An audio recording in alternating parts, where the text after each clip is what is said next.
Start. In the background of this legal position, now we turn to the facts of the present case.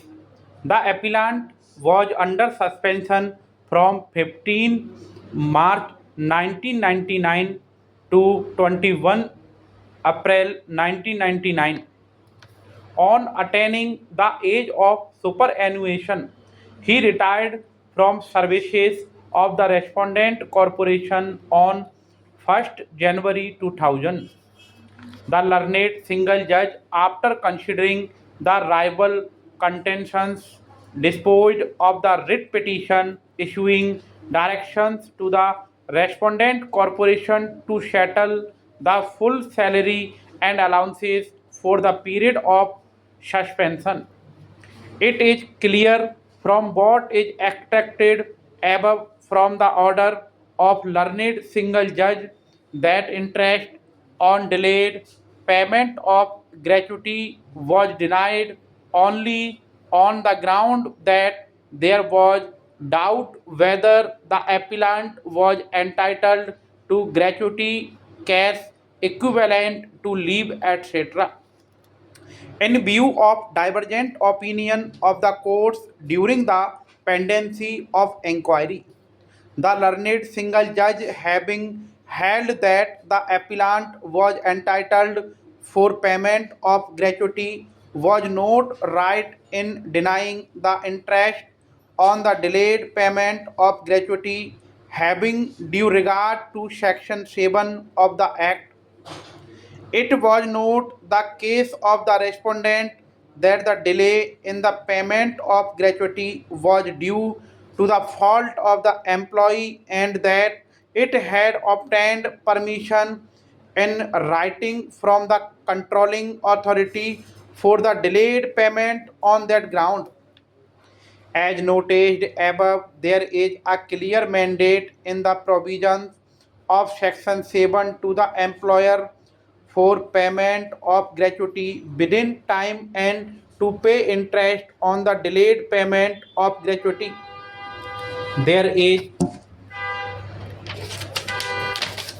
provision to recover the amount of gratuity with compound interest in case amount of gratuity payable was not paid by the employer in terms of section 8 of the act, since the employer did not satisfy the mandatory requirements of the provision to section 7. No discretion was left to deny the interest to the appellant on belated payment of gratuity.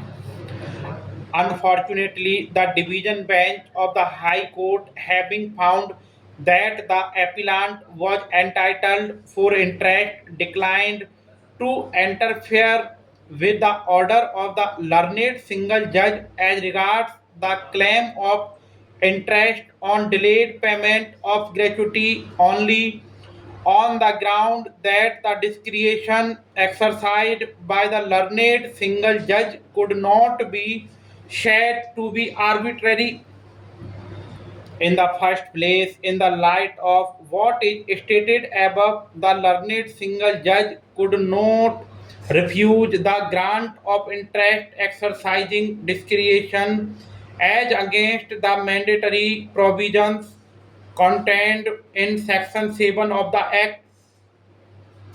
The division bench, in our opinion, committed an error in assuming that the learned single judge could exercise the discretion in the matter of awarding interest and that such a discretion exercise was not arbitrary. In the light of the fact stated and for the reasons aforementioned, the impugned order cannot be sustained. Consequently, it is set aside the respondent is directed to pay interest at the rate 10% on the amount of gratuity to which the appellant is entitled from the date it became payable till the date of payment of the gratuity amount. The appeal is allowed accordingly with cost quantified at rupees 10,000.